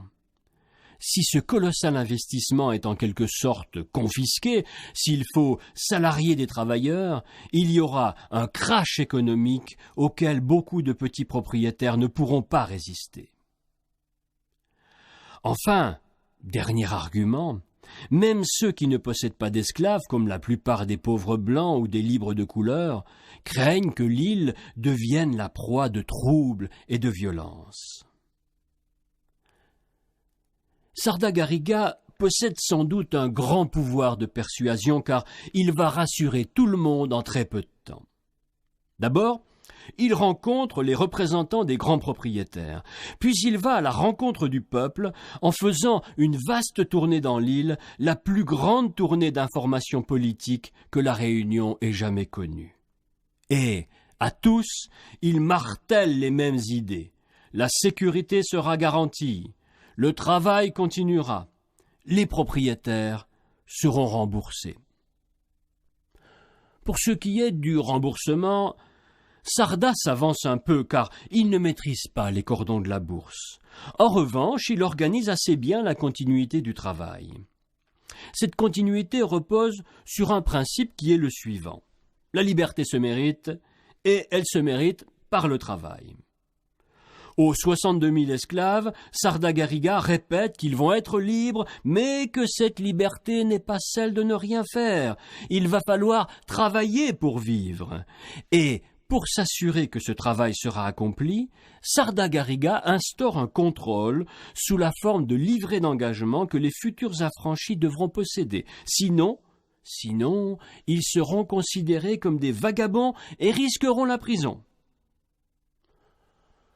On pourrait dire que ce système du travail obligatoire est une atteinte à la liberté. Mais il est le seul moyen pour que l'économie de l'île ne s'effondre pas. Et surtout pour que les 62 000 affranchis ne se transforment pas pour autant en malheureux traînant dans les campagnes, sans emploi, sans logis, sans rien à manger. En tout cas, grâce à l'idée de Sarda, le 20 décembre 1848 va être un jour de paix. Il y aura quelques fêtes ici et là, mais le 21 décembre, les affranchis vont reprendre le travail, souvent chez leurs anciens maîtres. Simplement, ils sont libres désormais et salariés. Ils sont citoyens. Hélas, le beau mécanisme va vite se gripper. Pas par la faute de Sarda, mais par celle des colons.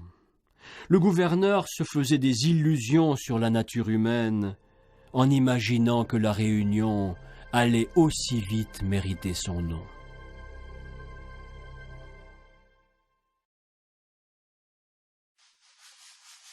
En 1848, la grande idée de Sarda Garriga, sa grande utopie, était de mettre toute la Réunion au travail, fraternellement, anciens maîtres et anciens esclaves œuvrant de concert pour un avenir radieux.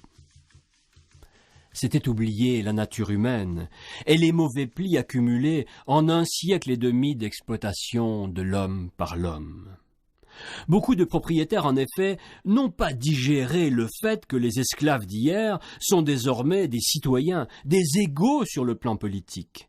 Ils n'accepteront jamais de les considérer comme des partenaires. Alors ils essaient de les remplacer. Ils vont faire massivement appel à d'autres travailleurs, des travailleurs recrutés aux sources mêmes de l'esclavage, des travailleurs qui sont au début d'anciens esclaves, des travailleurs qui ont l'intérêt de ne pas être des citoyens et qui restent donc corvéables à merci. Évidemment, face à cet entêtement de leurs employeurs dans la mentalité d'avant, on comprend que beaucoup des affranchis n'acceptent pas de continuer à travailler. D'ailleurs, on les paie mal. Et surtout, les commandeurs ont tendance à leur parler comme avant, comme au temps où ils étaient esclaves. Or, ils sont libres, non? Ils sont citoyens comme n'importe quel grand blanc. Alors, peu à peu, malgré les objurgations du pauvre Sarda Garriga, les affranchis vont déserter les domaines. C'est comme dans l'histoire de la poule et de l'œuf. On ne sait pas qui a commencé.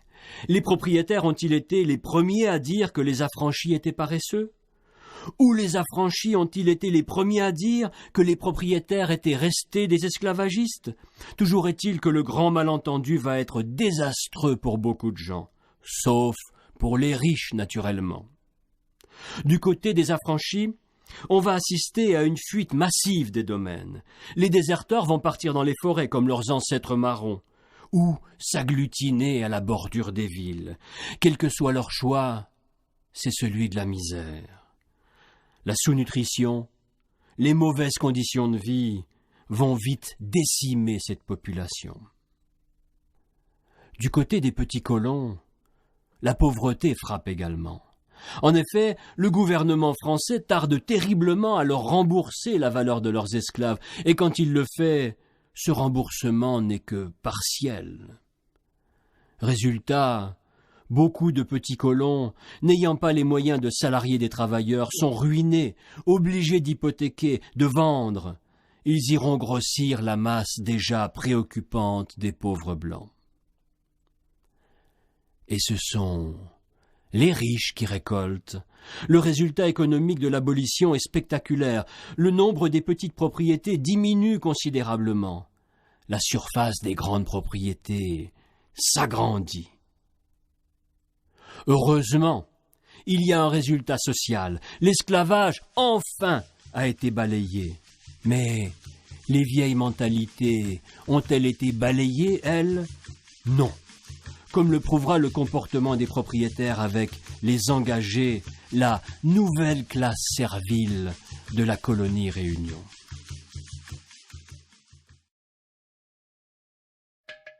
La grande inquiétude des propriétaires en 1848 avait été « Comment allons-nous continuer à faire fonctionner la machine économique ?»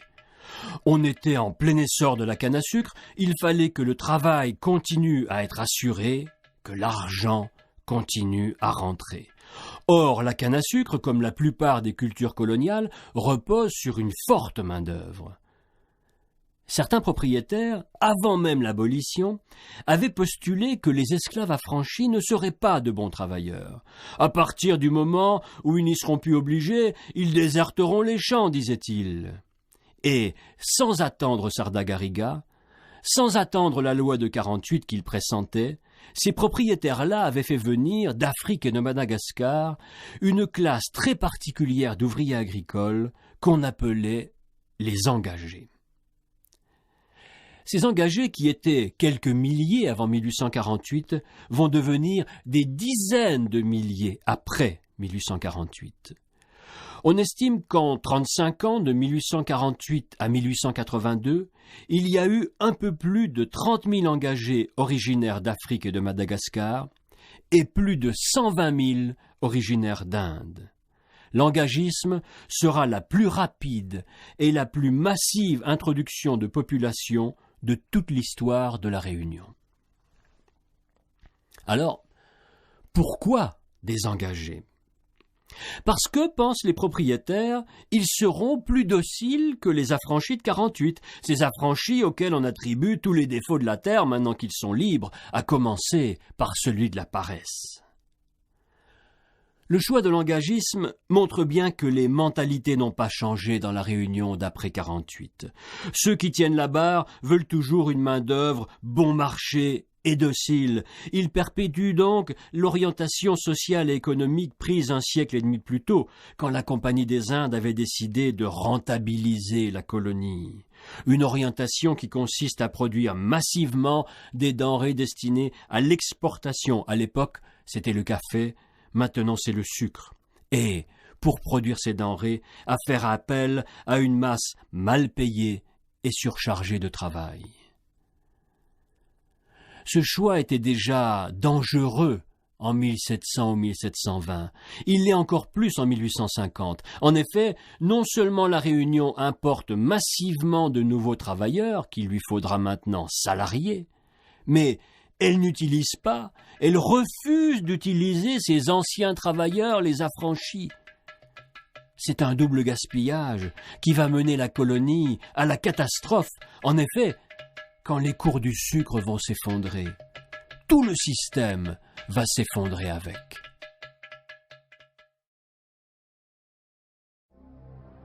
Il y a eu 2 saisons de l'engagisme et même 3. La première consiste à recruter aux mêmes sources que l'esclavage en Afrique de l'Est et à Madagascar. Elle durera jusqu'en 1859. La seconde recrute beaucoup plus massivement en Inde. Elle durera jusqu'en 1882. La troisième sera sporadique et ne recrutera que par toutes petites vagues, essentiellement à Madagascar, en Afrique de l'Est et à Rodrigue, commencée en 1882 et ne cessera qu'en 1934. La première vague d'engagisme concerne environ 30 000 personnes. Celles-ci, en très forte majorité des hommes, sont achetées en Afrique de l'Est et à Madagascar. Achetées, pas embauchés. Car ceux qui se qualifient de recruteurs et qui ne sont guère autre chose que des négriers use d'un étrange stratagème, le rachat préalable.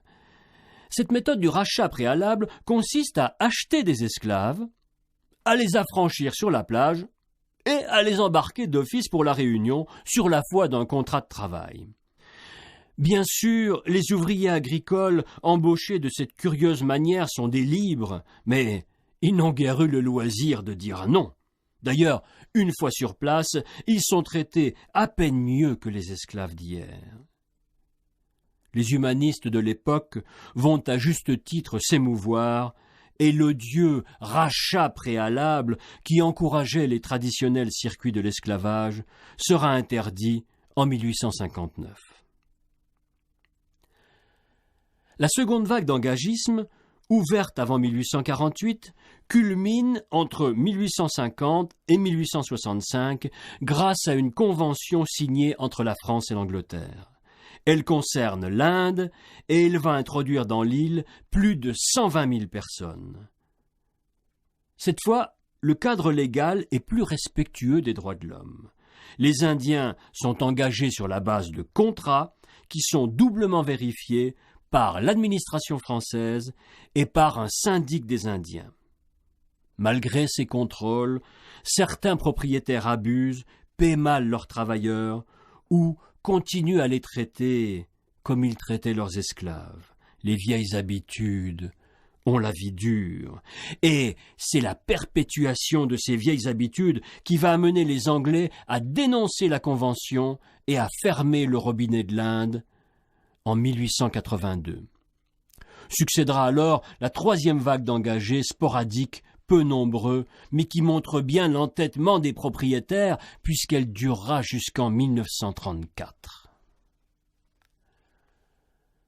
35 ans d'engagisme intense auront considérablement changé le paysage humain de la Réunion. Pensons que la population double entre 1848 et 1882. Les nouveaux venus viennent de nombreux horizons. L'Est africain, comme les esclaves d'hier, Madagascar, d'où venaient également beaucoup d'esclaves, l'Inde du Sud, mais aussi l'Inde du Nord et de manière sporadique, les Comores, l'Afrique de l'Ouest, la Somalie, le Yémen, la Chine, le Tonkin et jusqu'à l'Australie. Cette extraordinaire palette humaine s'additionne à celles qui avaient déjà été constituées au temps de l'esclavage. Elles se font même avec elles car beaucoup d'engagés restent en fin de contrat. Aussi pauvres que les affranchis de 48 ou que les pauvres blancs, certains vont se métisser avec eux, au point qu'on ne saura bientôt plus tellement qui est descendant d'esclaves, qui est descendant d'engagés, qui est descendant de colons, ou plus généralement, quel pourcentage de l'une ou l'autre catégorie se retrouve dans telle ou telle famille. C'est une heureuse initiative donc que l'engagisme sur le plan de la cohésion humaine, puisqu'il participe au melting pot de la Réunion sans introduire aucun groupe majoritaire. Ce ne sera pas la même chose à Maurice, où l'apport indien massif va faire basculer le rapport de force dans la population. L'engagisme introduit d'autres métissages intéressants. Celui de la cuisine, par exemple, car c'est avec les Indiens que la Réunion va se mettre à la consommation massive de riz. Ou celui de la religion, car les Indiens, à la différence des Africains et des Malgaches, bénéficient de la liberté religieuse. Ils sèment l'île de leur temple. Les chrétiens, après s'être moqués, vont observer un peu plus de tolérance. C'est un premier pas vers un des plus remarquables paysages religieux du monde. Mais l'engagisme a des revers. On a vu qu'il maintenait les vieilles mentalités. Il va aussi accentuer la dépendance de la Réunion envers les marchés extérieurs. Il va également introduire des maladies terribles. Les propriétaires des années 1860 ne s'en doutent pas, mais leur entêtement à perpétuer le vieux système de plantation coloniale va coûter cher à tout le monde.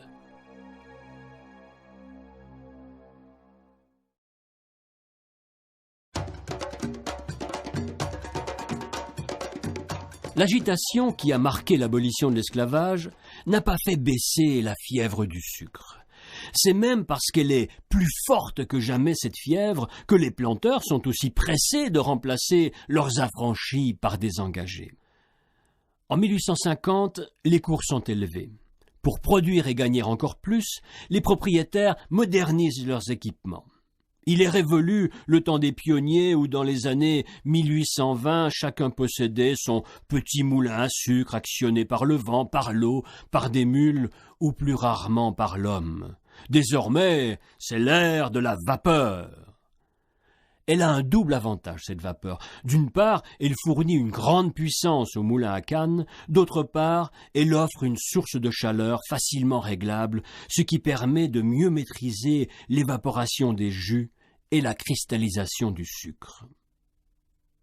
Oui, mais en passant de l'ère artisanale à celle de la vapeur, on est également passé de l'entreprise familiale à l'entreprise industrielle, ce qui veut dire qu'il y a moins d'usines à sucre et que celles qui restent sont beaucoup plus puissantes. Ceux qui n'ont pas les moyens de se payer une usine vont faire broyer leur canne chez les autres. Cela veut dire que certains gagnent beaucoup plus d'argent que leurs voisins au grand jeu agricole. Comme en outre 1848 a ruiné beaucoup de petits propriétaires, on voit se former une sorte d'aristocratie terrienne, peu nombreuse, mais très riche, une plantocratie, diront certains historiens, et cette plantocratie vit sur un grand pied. Elle montre sa réussite avec ses belles maisons, avec ses calèches, avec les fêtes qu'elle donne. La Réunion est riche, la Réunion l'exhibe, enfin, une certaine partie de la Réunion. Une toute petite partie. Mais c'est celle-là qu'on voit, c'est celle-là qui se fait construire les si belles maisons qui trônent au centre-ville ou au milieu des domaines sucriers. C'est celle-là qui va au théâtre et au concert. Cette période prospère correspond au passage d'un gouverneur créole, Hubert de Lille, qui va lancer une politique de grands travaux. La route du Tour de l'île, la route des plaines, l'élargissement de la route de la montagne et surtout la route à mi-pente qui désenclave tous les hauts de l'Ouest, c'est à Hubert de Lille qu'on les doit. Mais ces investissements ne sont que poudre aux yeux. Illusion comme les grandes fêtes qui se donnent à Saint-Denis, car la fragile prospérité de l'île ne repose que sur le prix de vente de son sucre. Et ce prix de vente ne se décide pas à La Réunion, mais ailleurs.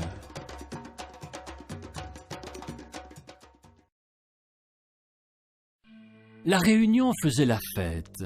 Elle se lançait dans de grands travaux. Elle s'était endettée collectivement et individuellement. Et soudain, en 1865, cette danseuse reçoit un coup de marteau. Le cours du sucre s'effondre. Il ne se relèvera pas. Il y avait eu des avertissements du destin. Par exemple, ces informations venues de France qui disaient que la production de sucre de betterave commençait à devenir une réalité industrielle. Mais les planteurs de la Réunion n'avaient pas voulu entendre. Comme ils n'avaient pas voulu voir au lendemain de 48 que leurs affranchis étaient une force de travail à respecter. Comme ils n'avaient pas voulu voir que l'importation massive, irréfléchie d'engagés faisait courir des risques économiques et sanitaires à tout le pays. Ces effroyables épidémies que sont le choléra, la peste, la typhoïde et surtout le paludisme sont des conséquences immédiates de l'inconscience collective qui a entouré la fièvre engagiste. Mais l'économie ne donne pas de leçons de morale. Si les cours du sucre s'effondrent à partir de 1865, ce n'est pas pour punir la Réunion de son imprudence, c'est parce que l'industrie nationale est parvenue à produire du sucre moins cher. Simplement, la Réunion va terriblement payer cette baisse des cours parce qu'elle ne s'y était pas préparée. Le crash économique qui commence va être terrible. Il va durer 65 ans, de 1865 à 1930. Il va être responsable de la ruine de dizaines de milliers de personnes et de dizaines de milliers de morts. Les morts, c'est simple. Ils seront victimes du paludisme et de ces sales maladies introduites au temps de l'engagisme. Mais ils mourront beaucoup plus nombreux parce qu'ils sont mal nourris, mal soignés, mal logés, sans hygiène, sans eau courante, sans médecin. Il est terrible, le portrait de la Réunion d'il y a 100 ans, comparable aux plus miséreux des pays du tiers-monde d'aujourd'hui. La ruine, comme en 1848, va d'abord frapper les plus pauvres. Beaucoup de ceux qui avaient franchi le remous de l'abolition chavirent cette fois. Parmi eux, il y a aussi quelques solides fortunes. La crise de 1865, en effet, est tellement profonde, tellement longue aussi, que plus d'un baron du sucre va y succomber. L'élan, le bel élan joyeux des années 1850 et 1860 est définitivement coupé. Les constructions ambitieuses sont abandonnées, comme le chantier de la nouvelle cathédrale de Saint-Denis, qui restera la cathédrale cassée pendant 65 ans, jusqu'à ce qu'on la rase. La Réunion s'installe pour longtemps dans la pauvreté, dans la maladie. Sa population, qui avait doublé grâce à l'engagisme, n'augmente plus. Pourtant, les familles, modestes ou non, ont beaucoup d'enfants, mais tant d'enfants meurent en bas âge, tant d'adultes périssent avant 40 ans. C'est un voile de deuil qui tombe sur la Réunion de 1865. Pourtant, elle va, malgré tout, essayer de se battre.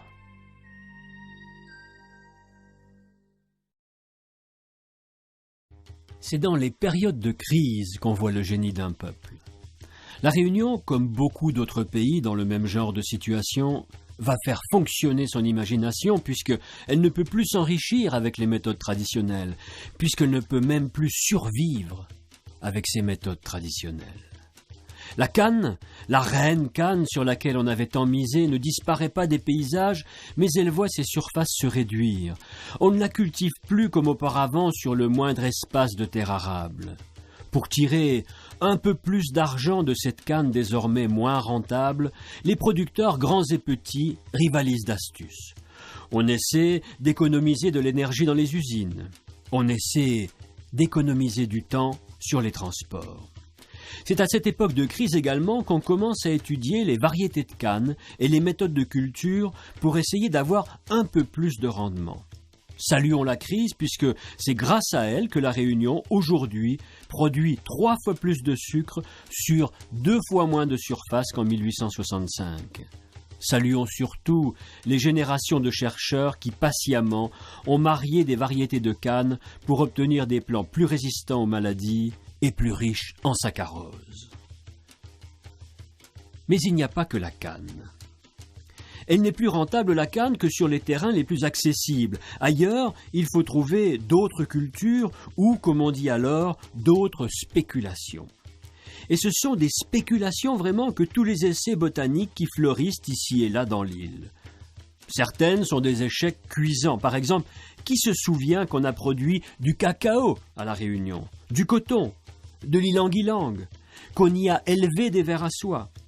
Mais d'autres innovations agricoles sont des succès brillants, on pourrait même dire des triomphes planétaires. La vanille, par exemple. La vanille dont la fécondation a été mise au point en 1841 par un esclave de 12 ans, Edmond, qu'on appellera Albius à son affranchissement.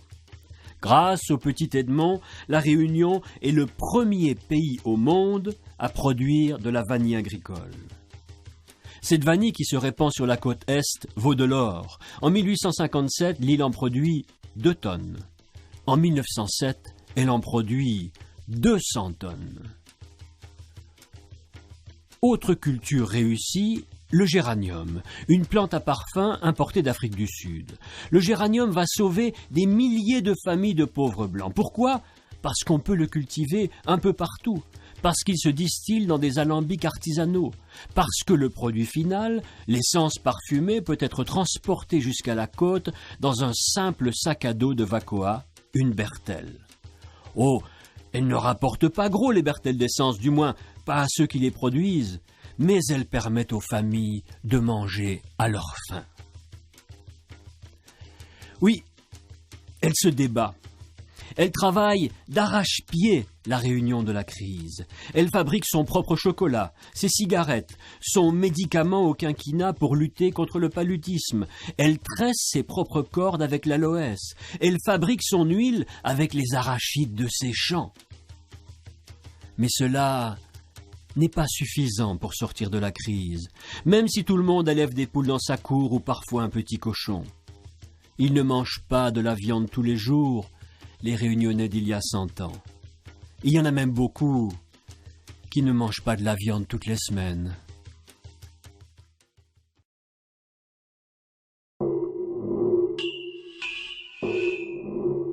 Quand votre économie repose sur un produit et que le cours de ce produit s'effondre, vous avez deux solutions. Ou bien changer de production, ou bien essayer de rentabiliser quand même ce que vous faisiez avant. La Réunion explore ces deux voies.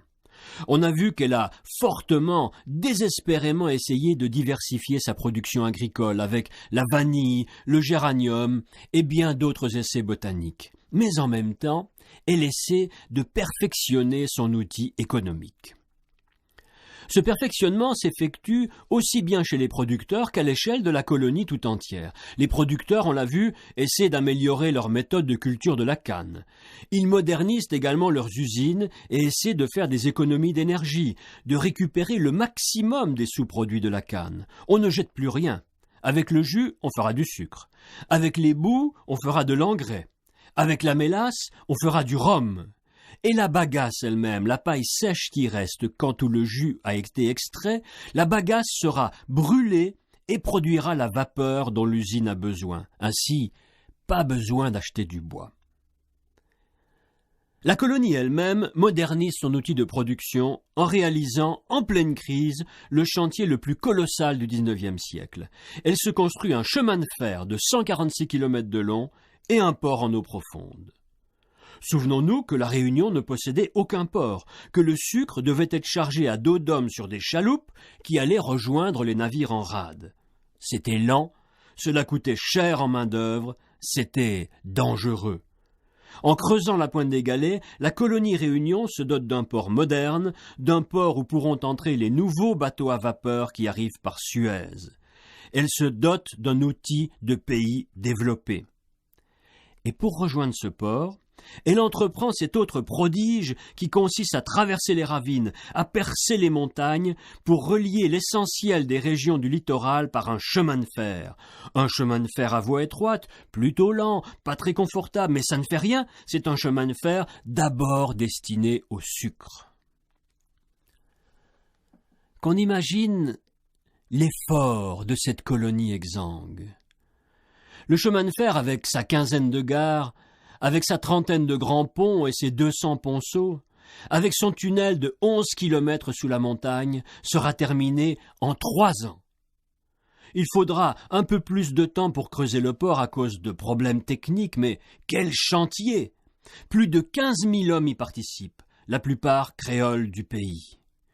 Qui a dit que les Réunionnais ne savaient pas, ne voulaient pas travailler? Le chemin de fer et le port, c'est sûr, ne vont pas tirer la Réunion du trou, mais ils l'empêchent de tomber plus profond. Et accessoirement, ils l'ouvrent au monde, et ils l'ouvrent à elle-même.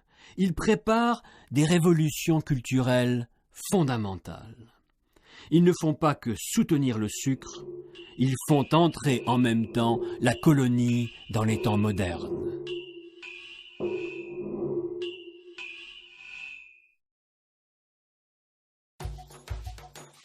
Malgré le chemin de fer, malgré le port, malgré la diversification agricole, la Réunion reste dans une situation désastreuse.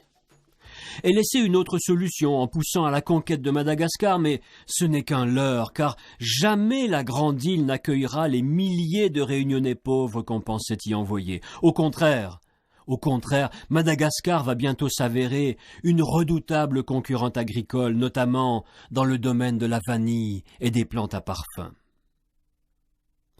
On ne peut pas dire que tous ces efforts ne servent à rien. Ils diminuent un peu la pression de la misère, mais ils ne peuvent pas l'effacer. La Réunion, qui est entrée dans les années grises en 1865, n'en sortira réellement que dans les années 50, c'est-à-dire plus de 85 ans de crise. Les effets de cet interminable marasme se lisent dans les statistiques. Pensons qu'en cette époque de forte natalité, il y a plus de décès que de naissances. C'est que les gens meurent jeunes, d'une quantité de maladies, à commencer par le paludisme qui tue 1 personne sur 4. La tuberculose fauche aussi 2 personnes sur 10, et la typhoïde, et les suites de couches, les abcès, la gangrène. La mortalité infantile est effrayante. 300, 400 pour 1000, des taux que même les pays du tiers-monde d'aujourd'hui ne connaissent plus. Et puis, il y a ce que les statistiques n'enregistrent pas, par exemple, l'énorme proportion de ces décès qui est tout simplement due à la sous-alimentation parce que la Réunion d'il y a un siècle meurt de faim. Dans ce contexte, l'alcoolisme, la prostitution font des ravages. La police enregistre 1000 prostituées à Saint-Denis à la fin du XIXe siècle. 1000 prostituées pour 30 000 habitants. Faut-il qu'elles aient faim? Quant au débit de boissons, ils étaient 100 en 1850, ils sont près de 1500 en 1862.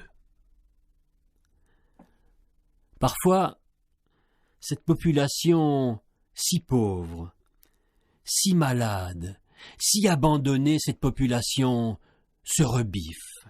Contre les riches qui paradent, contre le gouvernement qui ne fait rien, contre le destin. Mais on est en des temps où les rebelles sont mal vus. La démocratie est encore un vain mot, et la troupe tire sur la foule qui manifestait en 1868 devant la mairie de Saint-Denis. Bilan, 5 morts. Et après, quand le Second Empire s'effondre, quand un semblant de liberté d'expression revient, on s'aperçoit que rien n'a changé parce que ce sont toujours les mêmes qui tiennent les rênes du pays. Le débat politique reste un débat de chefs de guerre qui ne font pas appel à la réflexion de leurs électeurs, mais à leur reconnaissance. Ce sont des papas politiques qui achètent leurs fidèles à coups de petites aides, à coups de rhum aussi. Il se constitue des bandes de nervis qui se cognent pendant les campagnes électorales. Celle de 1914 sera terrible. 14 morts, près de 300 blessés. Pourquoi? Parce que ceux qui dirigent le pays ne sont pas encore parvenus à considérer leurs citoyens comme des adultes, parce que, pour tout résumer, ils n'ont pas tellement changé de mentalité depuis 1848.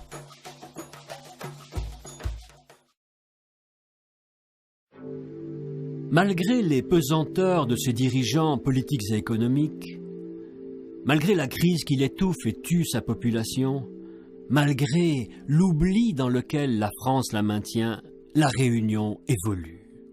Cette évolution passe comme souvent par la communication.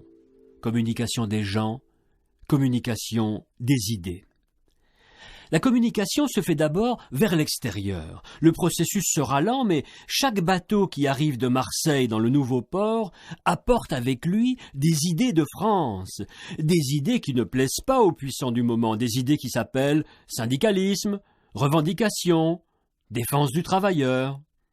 Ceux qui dirigent la colonie, qu'il s'agisse des gouverneurs et de leur administration, ou des grands sucriers et des grands propriétaires, ont beau tempêter, la police a beau surveiller ceux qu'elle appelle des fauteurs de troubles, les idées passent.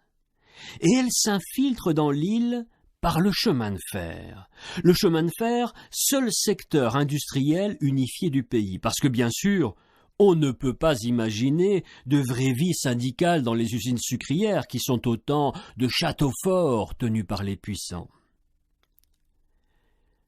Cette pénétration des idées nouvelles et rebelles venues d'ailleurs correspond à un début de virage politique dans la colonie Réunion. On se souvient que la première génération d'électeurs affranchis n'avait pas fait usage de son droit de vote après 1948 et qu'il en avait été privé ensuite par le Second Empire jusqu'en 1870. Mais la génération suivante commence à prendre conscience de son poids, ou plutôt, des hommes politiques en prennent conscience pour elle. Ils jouent, ces nouveaux venus, sur un esprit de revanche. Leur discours est grosso modo que les gros blancs ont trop longtemps dominé le pays, qu'il faut que cela change. Les arguments de cette nouvelle tendance, qui se qualifie de libérale, sont aussi caricaturaux et paternalistes que ceux du camp opposé. Mais tout de même, à force d'entendre deux sons de cloche différents, la base, tout doucement, commence à réfléchir. Le processus sera long. Il prendra près d'un siècle dans une île où personne ne cherche vraiment à rendre l'électeur adulte. Mais dès les années 1880, malgré la fraude électorale généralisée, malgré les violences, on sent qu'un mouvement est en route. La mobilité à l'intérieur de l'île favorise elle aussi le changement de mentalité des citoyens. Les Réunionnais ne voyagent pas loin, mais grâce au train, ils ont tout de même l'occasion de sortir de leur village de temps en temps, de voir d'autres régions, d'autres gens, de partager les expériences. Et ces voyages, si courts soient-ils, forment la réflexion. Par ailleurs, il faut se souvenir de l'extraordinaire performance qu'a été la construction du port et du chemin de fer, auquel il faut ajouter des usines modernisées et souvent assez esthétiques, des ponts, des routes. Cette œuvre collective montre un savoir-faire certain, dont les travailleurs peuvent être légitimement fiers. Par conséquent, ils n'acceptent plus de se voir traités comme des noirs de pioche. Le temps de l'esclavage, disent-ils, est aboli. La crise, d'une certaine manière, les aide dans ce discours, car cette crise ébranle quelques fortunes bien établies et fait mordre la poussière à certains maîtres d'hier. Mais la communication de l'île avec l'extérieur va apporter autre chose que des idées nouvelles. Elle va aussi apporter des gens.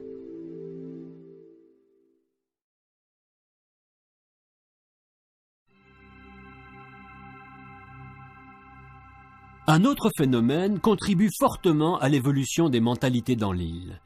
Ce phénomène est ce qu'on pourrait appeler la nouvelle immigration. On avait vu une immigration forcée avec les esclaves, puis une immigration semi-volontaire avec les engagés. Voici maintenant, à partir des années 1880, une immigration libre. La première immigration libre, en fait, qui ne soit pas une immigration française. D'où viennent ces immigrants libres?